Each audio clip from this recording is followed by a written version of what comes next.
So friends class है 10th और height and distance 9.1 का चल रहा है। Question number 9, the angle of elevation of the top of a building from the foot of the tower. पहले हम इतना ही क्वेश्चन पढ़ेंगे और इतने से ही बात करेंगे। The angle of elevation of the top of the building. तो जैसे ही इन्होंने बोला है टॉप ऑफ द बिल्डिंग, तो हमें क्या करना है, सबसे पहले बिल्डिंग बनाना है और बिल्डिंग का टॉप बनाना है। क्वेश्चन नंबर 9 की बात कर रहे हैं हम यहाँ पे, और हाइट एंड डिस्टेंस है, इसको हाइट एंड डिस्टेंस से बुलाते हैं। ये आपने क्या बना लिया, बिल्डिंग, और इसको यहाँ मेंशन कर दिया बिल्डिंग। तो बिल्डिंग के टॉप की बात कर रहे हैं और एलिवेशन बन रहा है फुट ऑफ द टॉवर। तो फिर सीधी बात हो जाएगी कि ये टॉवर का फुट हो जाएगा, क्योंकि यहीं के यहीं तो होगा नहीं, इसीलिए फुट एलिवेशन है तो फुट सामने की तरफ होगा।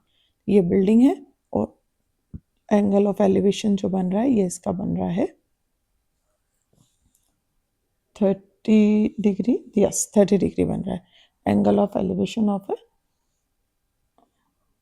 Top of the building from the foot of the tower and the angle of elevation of the top of the tower. अब टॉवर भी है तो टॉवर छोटा होगा या बड़ा, ये किस पे तय करेगा, एंगल पे। तो टॉवर के टॉप पे से बिल्डिंग के फुट पे 60 डिग्री। ओके, 60 डिग्री का मतलब हो गया कि ये एंगल जो है वो हमारा बड़ा है, और एंगल बड़ा है तो टॉवर ऊंचा होगा। तो ये हो गया हमारा 60 डिग्री का, और ये हो गया टॉवर। बड़ा एंगल है तो हाइट ज़्यादा होगी। तो यहाँ से जो एंगल बन रहा है वो 30 डिग्री का बन रहा है, और यहाँ से जो एंगल बन रहा है वो ये बन रहा है। तो अभी हम यहाँ पे नाम दे देंगे, ए यहाँ दे देंगे, बी यहाँ कर देते हैं, सी और डी इसे कर देते हैं। साथ में हमें इन्होंने दूसरी बात बोली हुई है, if the height of a tower is 50 metre, तो ये 50 मीटर हाइट हो गई। And the find the height of a building, building का हाइट फाइंड करना है। तो अब मैं जो आपको समझाने जा रही हूँ उसको आपको ध्यान से समझना चाहिए, क्योंकि ये जो ड्रॉ है ये तो हो गया है हौच पौच, और इसमें आपको आएगी दिक्कत कि किसको क्या लें। तो मैं इस ड्रॉ को 2 पार्ट्स में डिवाइड कर देती हूँ। 2 पार्ट्स में कैसे, एक तो ये बना हुआ है, एक तो ये बना हुआ है, ये सी है, ये डी है और ये ए है। और यहीं पे इसी में से निकाल के हमने जो दूसरा बनाया हुआ है वो कौन सा बना हुआ है, ऐसा और ऐसा, सी और डी। ये लाइन और ये लाइन सेम है, मैंने अलग अलग कर दिया है, इसमें से एक ट्रायंगल यहाँ निकाल दिया और एक ट्रायंगल यहाँ। तो यहाँ से हमको 50 गिवन है और ये हमें नहीं पता है, और ये 60 डिग्री है। यहाँ ये 30 डिग्री है और इसके अलावा हमें कुछ भी नहीं पता। तो हम क्या करेंगे, पहले एंगल बी सी डी ले लेंगे। बी सी डी से हम ये निकाल लेंगे और सी डी ये है, तो यहाँ पे रख देंगे। कैसे रखेंगे मैं आपको बताती हूँ। मुझे यहाँ पे लिखना होगा in triangle B C D. जब मैंने बी सी डी लिया है तो परपेंडिकुलर और हाइपो है, तो अब मैं सीधा सीधा यहाँ पे लिखती हूँ tan थीटा जो होता है वो perpendicular upon base, perpendicular upon base होता है। तो tan यहाँ पे मेरे पास कितना है, 60 डिग्री। परपेंडिकुलर गिवन है मुझे 50 मीटर, और ये मेरा सी डी है ओनली। सी डी लिख लिया। तो tan 60 का वैल्यू होता है √3, और ये 50 मीटर है, और ये सी डी है। सी डी को यहाँ ले गई क्रॉस मल्टीप्लिकेशन में, तो C D is equals to हो गया 50 अपॉन √3। तो मुझे अभी क्या मिल गया यहाँ पे, ये मुझे मिल गया है 50 अपॉन √3। जब मुझे ये मिल गया है तो मैं ये भी निकाल लूँगी। तो अब मैं इसे यहाँ पे इसी समय साथ में ही चलाऊँगी ताकि आपको दिक्कत ना हो। अब मैं बोलूँगी in triangle A C D. A C D में भी tan थीटा जो है वो परपेंडिकुलर अपॉन बेस होता है। tan थीटा यहाँ पे इस बार हमको कितना है, 30 डिग्री है, और परपेंडिकुलर हमको इस बार नहीं पता है तो ए सी लिख दिया, बट हमें ये सी डी पता है 50 है और अपॉन √3 है। क्रॉस मल्टीप्लिकेशन दे देंगे हम यहाँ पे। tan 30 का वैल्यू होता है 1/√3 इज इक्वल टू ए सी है, और ये है 50/√3। 50/√3 यहाँ चला जाएगा, 50 यहाँ रहेगा, √3 के साथ √3 आ जाएगा, और ये ए सी बन जाएगा।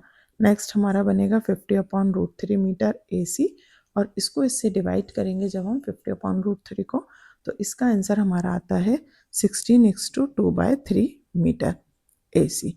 तो ये हमको आंसर मिल गया, 16 डिवाइड करने से हमें यही मिलेगा। तो ये जो है वो आपका क्या निकल आया, ए सी, और AC हम यहाँ पे किस चीज़ को मांग रहे थे, ये बिल्डिंग को, तो हम आंसर लिख देंगे so the height of building is 16:2/3 metre. इसको एक बार मैं प्रॉपर जमा के आपको दे देती हूँ।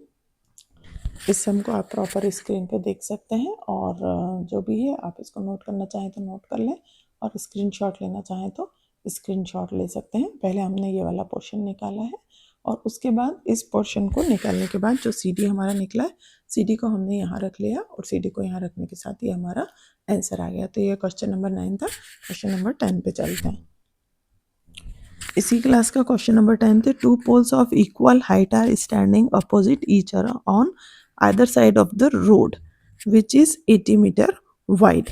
तो सीधी बात है, दो बराबर के पोल यानी कि खंबे हैं, और वो रोड के दोनों तरफ खड़े हुए हैं, और रोड का जो चौड़ाई उन्होंने बताया, रोड इज 80 मीटर वाइड। तो इतना हमने पढ़ा है, तो सबसे पहले हम इतना ही सम करेंगे सॉल्व, जितना हमें मिल जाता है उतना हमें स्टार्ट कर देना चाहिए ताकि ईजी रहता है। तो सबसे पहले जो हमने खड़ा करा, तो क्या करा, ये दो पोल्स खड़े कर दिए, और ये हमने इसके बीच में रोड निकाल दिया, और रोड इन्होंने बोला है 80 मीटर वाइड है। तो ये बात तो यहाँ तक क्लियर हो गई कि दो पोल खड़े कर दिए। From a point between them on a road the angle of elevation of the top of the pole is 60 degree and 30 degree. अब ये कह रहे हैं कि रोड के बीच में कहीं पॉइंट है, तो एक का जो है वो 60 डिग्री बन रहा है और एक का 30 डिग्री। तो अब ये बात होगी कि बीचों बीच हो नहीं सकता, तो जो ज़्यादा डाउन में जा रहा है वो 30 डिग्री बना रहा है, और जो खड़ा हुआ है वो 60 डिग्री बना रहा है।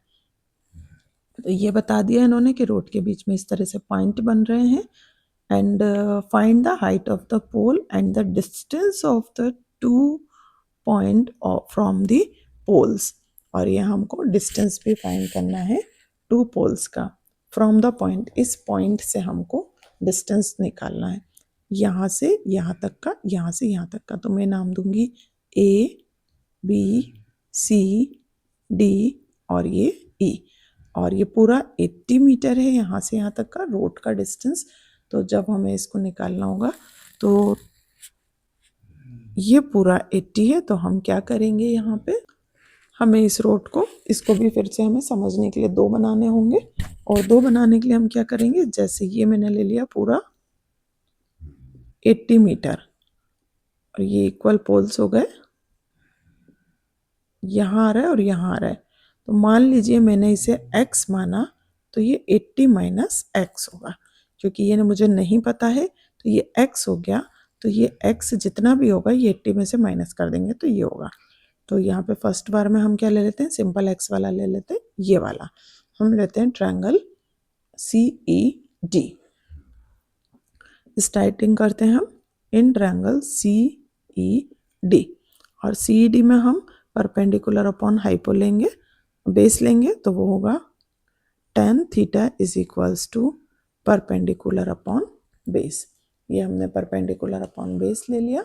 अब tan थीटा जो था वो हमारा 60 डिग्री था, और परपेंडिकुलर CD है। यहाँ पे मैं जो नेमिंग होते हैं वही लिखना पसंद करती हूँ, तो वो मेरे लिए ज़्यादा इजी रहता है। ना मुझे ये पता है, ना मुझे ये पता है 60 डिग्री का वैल्यू √3 होता है, और CD हमारे पास है नहीं है, और ये हमने x माना है, तो ये यहाँ चला जाएगा। तो CD इज इक्वल्स टू हमारा आ जाएगा √3x। ये एक इमेजिनरी वैल्यू निकल आया। अब इसको हम काय में रखेंगे, इसको हम ये वाले में रखेंगे, x की जगह रखाएगा। तब हम बात करते हैं इन ट्रायंगल ABE।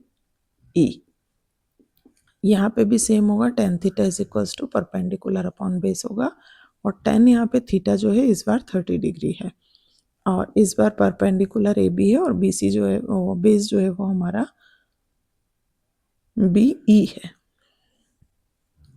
नेक्स्ट इसमें क्या कर पाएंगे हम, tan 30 का वैल्यू रखेंगे 1/√3, और AB हमारे पास नहीं है, BE भी हमारे पास नहीं है, तो हमने उसको 80 माइनस x माना हुआ है।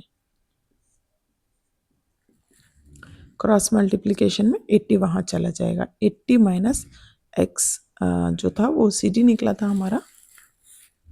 Okay, AB equal to CD था, क्योंकि दोनों पोल बराबर के हैं, तो हम यहाँ क्या करते हैं, हम AB की जगह अब रख देते हैं CD। ए बी की जगह हमने सी डी रख दिया और सी डी हमको पता है कितना है, फिर भी मैं इसको पहले ऊपर लेकर के जाऊंगी। 80 minus x is equals to C D और √3। तो अभी क्या बन जाएगा ये 80 minus x is equals to C D का वैल्यू √3x है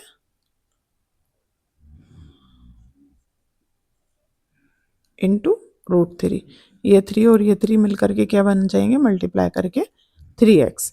80 minus x is equal to 3x हो जाएगा और 80 is equals to 3x plus x हो जाएगा यहाँ पे, and 80 is equals to 4x हो जाएगा और x इज इक्वल्स टू 20। तो x जो था वो हमारा 20 आया था और x हमारे पास क्या है, यहाँ पे ये देखिए x हमारे पास ये था, तो ये डिस्टेंस निकल आया 20। अब ये 20 मीटर आ गया है, तो यहाँ आप सीधे सीधे 20 में से x माइनस करेंगे तो आपको कितना मिलेगा 60x। ये आपको 60x मिल जाएगा और साथ में हमसे पोल की हाइट पूछी गई है AB, तो अब AB भी हम फाइंड कर सकते हैं इसमें। पहले आप इस सम को इतना देख लें, मैं एक बार और बता देती हूँ आपको। ये दो बराबर के पोल्स हैं और रोड के बीच में कहीं पे एक पॉइंट बन रहा है जिसमें एक पोल 30 डिग्री बना रहा है और एक 60 डिग्री बना रहा है। तो ये पूरा 80 डिस्टेंस दिया है, तो मैंने इसको x मान लिया, तो ये हो गया 80 माइनस एक्स। और पहले हमने ये वाला ट्रायंगल ले लिया CED वाला, CED वाला ट्रायंगल लिया, तो ये हमने x सपोज किया था इस तरह से, तो यहाँ से हमको CD मिल गया √3x। अब हम ये वाले ट्रायंगल पे आ गए ABE के, तो यहाँ पे भी परपेंडिकुलर अपॉन बेस किया, 30 डिग्री रखा और BE का वैल्यू यहाँ 80 माइनस एक्स था, तो इसीलिए मैंने 80 माइनस एक्स रख दिया यहाँ पे। उसके बाद क्या हुआ, CD का वैल्यू हमने निकाला हुआ था √3x, तो √3 और √3 मिल करके पूरा 3 बन गए और x ऐसे ही रह गया। फिर x वहाँ जा करके प्लस हो गया और x का वैल्यू 20 निकल आया। तो x हमने इसको माना था इसीलिए 20 इसका वैल्यू निकल आया।